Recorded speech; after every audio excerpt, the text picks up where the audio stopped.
To tutaj mamy jeden z ulubionych przyrządów mojego trenera do zajeżdżania nas. Chyba Mariusz na zawodach przerzucał takie opony, tylko że trochę większe. To nawet nie wiem ile waży, ale kilka kółek wokół sali i chwyt będzie dobry. Przyniesiemy ją kawałek, ona swoje waży.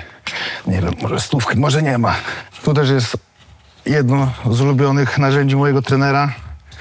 Ono też jest w sumie odpowiedzialne za ten mocny chwyt do uderzeń jedną ręką. Raz trafisz dobrze i po przeciwniku. Kurde, nie trzeba, wiesz, wiele sprzętu, żeby zrobić formę tak naprawdę. Formę można zrobić naprawdę, wystarczy kamyk, kawałek drzewa, kurde, jakaś stara opona. No worek ci nie odda, to musisz sobie, wiesz, znaleźć jakiegoś kompana, kto będzie chciał przyjmować. Mamy jeszcze...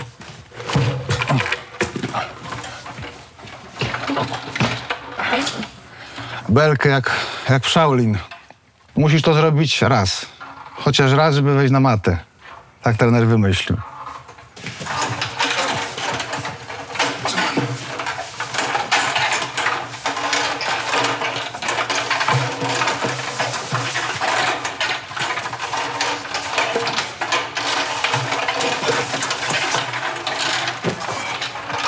Tak mogę cały dzień. Bez przerwy. Ponad 100 żywej wagi, a chodzę jak kot.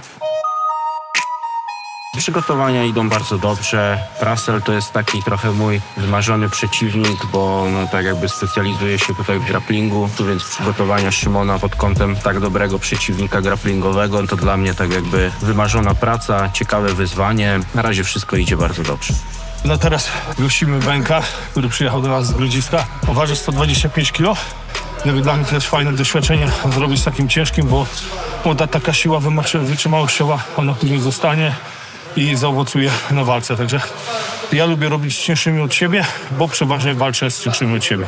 Kiedyś MMA polegało na tym, że walczył bokser z zapaśnikiem, zapaśnik z kickbokserem i to była faktycznie taka konfrontacja różnych sztuk walki. Teraz poszło to do przodu.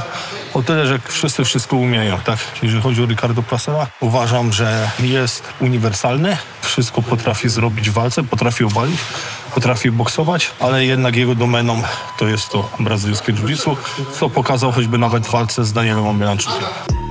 Zdech, turlaj, brawo, siad, piąteczka, łapa, a daj buzi. Brawo, proszę mały.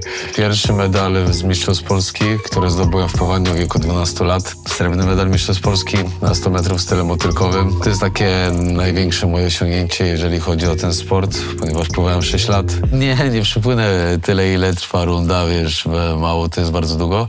No ale chyba tam mój rekord był, wiesz, 2 minuty pod wodą, więc za mało lata to jest jakiś już nawet niezły wynik, nie? Pierwszy pas, który zdobyłem w organizacji Silesian, tam po 4 walkach.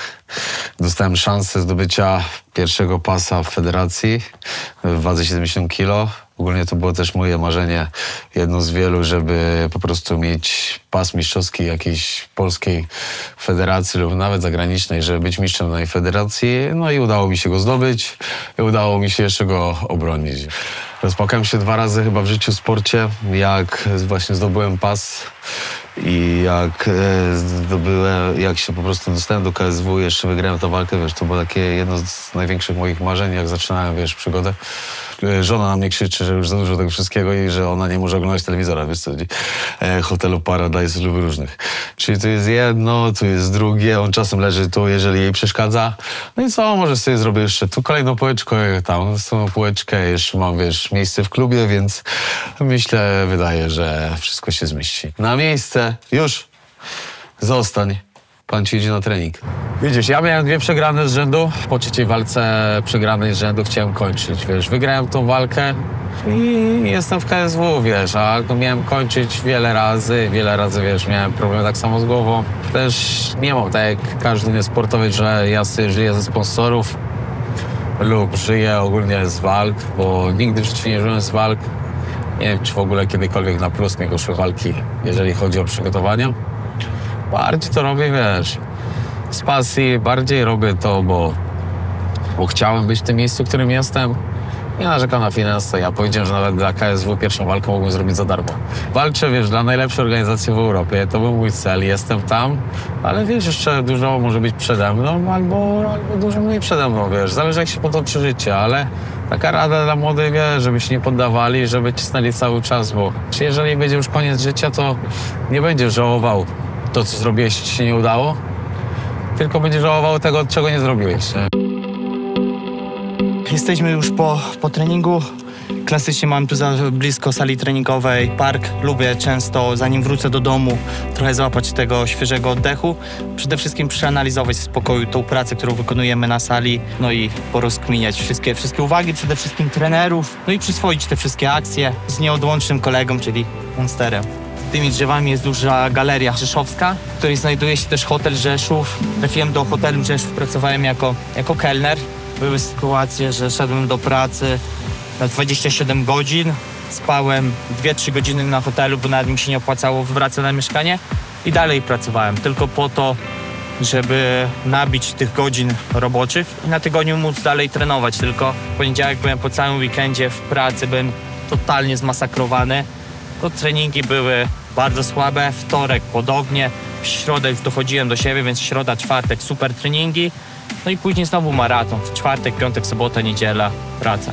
Wtedy ledwo wiązałem koniec z końcem. Naprawdę leżąc na mieszkaniu zastanawiałem się, czy to w ogóle ma sens. Z największą chwilą zwątpienia w moim życiu było takie, że gdy dostałem propozycję walki już na innej też dużej organizacji w Polsce, dostałem też telefon od swojego dotychczasowego pracodawcy, że rezygnują ze mnie jako pracownika, ponieważ nie pozwolą sobie na takie przerwy. No i to był taki okres, gdy już byłem z moją partnerką, a obecną żoną Pauliną. Też już spodziewaliśmy się już narodzin naszej córki. To był taki okres, że żyłem 2 miesiące, z miesiąca na miesiąc. Nawet jak chodziłem na zakupy, to nie kupowałem sobie dosłownie nic. Nawet jak coś potrzebowałem, czy powiem do jedzenia, to wolałem kupić najtańszą rzecz, bo po prostu wiedziałem, że te pieniądze, które mam na koncie, zaraz mi się skończą. I tutaj mój przyjaciel Adaś Motyka, któremu do końca życia będę wdzięczny, powiedział mi, że mi pomoże. Dał mi monetę, którą włożył mi do portfela, powiedział, że to jest szczęśliwa moneta. Pamiętam te słowa jak dziś. Powiedział, zobaczysz, twoje życie finansowe się w tym momencie odmieni. No ja szczerze mówiłem takie, no spoko Adaś. No i pojechaliśmy właśnie na spotkanie z Bartkiem, właśnie Włodyką. Rozmawialiśmy na temat pracy. Miałem pracować wtedy u pana Bartka w magazynie. Ja go prosiłem o jedno, żeby mi tak przynajmniej dobrał te godziny, żebym ja mógł trenować. Chciałem jeszcze raz spróbować iść tą drogą sportową i Bartek na koniec tej rozmowy powiedział, że słuchaj Sebastian, z ciebie pracownika nigdy nie będzie. No ja sobie wtedy pomyślałem, tośmy się dogadali i mówię, ja ci pomogę finansowo, ja ci dam pieniądze, nic od ciebie nie chcę. W sumie jedną rzecz mogę chcieć od ciebie, chcę, żebyś trenował mnie i mojego syna. I ja naprawdę aż mi kopara opadła, myślę, kurde ty, jakiś gość, którego znam raptem 3 godziny, chce mi dać pieniądze, żebym ja tylko mógł realizować swoje marzenia, nie? No i było warto, na koniec dnia mogę powiedzieć, że było warto. Co przyniesie dalsze życie? Nie wiem, ale będzie dobrze. Zawodów w życiu miałem kilkanaście, każdy był ciekawy. Ten chyba będzie najciekawszy dla wszystkich, chociaż jeszcze bramki były ciekawe, ale to nie ma co o bramkach opowiadać za wiele. To się nie przedawiło jeszcze. Trzeba zawsze, uważać o czym się marzy, bo zawsze jak za dzieciaka marzyłem zobaczyć takie, ludzkie kości, bo przychodził kiedyś do moich dziadków grabarz stary, już świętej pamięci, bo zmarł. Bardzo fajny człowiek i zawsze za dzieciaka się go, wypytywałem, co tam widział. To tak mi po łebkach tylko opowiadał, ale gdzieś tak to widzisz. Życie się potoczyło, że ktoś mnie zaprowadził do takiej pracy i parę lat tam popracowałem. Miałem dyżury nocne, czyli dostawałem, śpisz sobie, czy jesteś na treningu, dostajesz telefon, że ktoś zmarł i jedziesz po gościa. No a tam wiadomo, na miejscu to już różne są rzeczy, nie? Także nie każdy to targnie, bo to trzeba też było, powiedzmy, przewieźć, zabrać, ubrać, przebrać. No dyżury były trudne, ja tam z tego zrezygnowałem, bo przeszkadzało mi to w treningach. Też nie mogłem się wyspać, bo to telefon, wiesz, nieraz to było codziennie, na jakieś dalekie trasy. Nie zawsze się udało szybko to załatwić, a poza tym praca w takim zakładzie pogrzebowym była fajna, wiesz. Do tej pory czasem mi się zdarza jechać do niesienia trumny, jak jest ciężka, wiesz, tam dostanę telefon, nie mam co robić w ciągu dnia, no to jadę. Witamy, jesteśmy w Farmie Zdrowia, Rzeszowskiej Farmie. Tutaj przychodzę trochę zaczepnąć regeneracji. Co, czekamy jeszcze dzisiaj jeden trening, jeden z cięższych w tym tygodniu, sparingi. Jest kategoria ciężka, przyjechało 2 zawodników, także trzeba trochę mocy dzisiaj nabrać. Na pewno ta kroplóweczka weźmie dzisiaj podniesie na duchu, nie tylko Monster. To nie trzeba brać kroplówki, tu samo towarzystwo dziewczyn już Adrenalina? robi robotę. Nie, no to wiesz, no. Wie pan, Zawał serca. Grzesiek jest... najwięcej witaminy, cześć Grzesiek, najwięcej witaminy mają polskie dziewczyny, nie? 100%. To gdzie masz swoją? No jak już witaminy Słuchaj, się zdarzył. ja witaminy domowe mam, teraz trzeba wsadzać nowych witamin. W moim odczuciu Krystian jest zawodnikiem przekrojowym. Na pewno jego głównym atutem jest stójka, dobre kopnięcia, szybkie akcje. Przede wszystkim potężne serce do walki. Niejednokrotnie zdarza się niestety, że przyjmie cios, ale nigdy się nie poddaje, zawsze walczy do ostatniej kropli krwi czy potu na ringu, więc na pewno walka będzie mega widowiskowa. Dzisiaj jestem cały wytytułowany. Chyba jestem jedną z najbardziej wyróżniających postaci federacji, oprócz tam Marcina Rożerskiego. Mój pierwszy tatuaż, jak miałem 17 lat, zrobiony. To jeszcze za pozwoleniem rodziców. Jeszcze musiałem mieć zgodę. Tu mamy na przykład gladiatorów, tak samo wojowników japońskich. Gdzie indziej mam grę na przykład, wiesz, wytatuowaną, którą bardzo lubiałem. Tu mam swój klub wydzierany. Tu mam logo klubu w Tarnowie wytatuowane. Tu mam jakieś postacie z Muay Thai. Tą nogę robię całą w postaci Marvela. Jak będę miał kiedyś dzieci, to jeszcze może sobie tatuuję imiona dzieci, ale już tego nie ma. Ramba już w imię wytatuowane mam, jego łapkę, więc to jest jako moje pierwszy dzieciaczek. Obiekt Rosję, w skrócie Rosję, Rzeszowski Ośrodek Sportu i Rekreacji. Tutaj kiedyś u góry była siłownia, teraz jest nasz klub. To są bardzo, bardzo takie fajne uczucia. No bo to były inne czasy. MMA w Polsce było na całkiem innym poziomie. Zawsze z takim sentymentem wracam tutaj na salę, czy to są zawody amatorskiej ligi organizowane, czy jakieś inne. Pamiętam przez mgłę, jak 15 lat temu na środku tej sali stał ring i walczyłem swoją pierwszą zawodową walkę.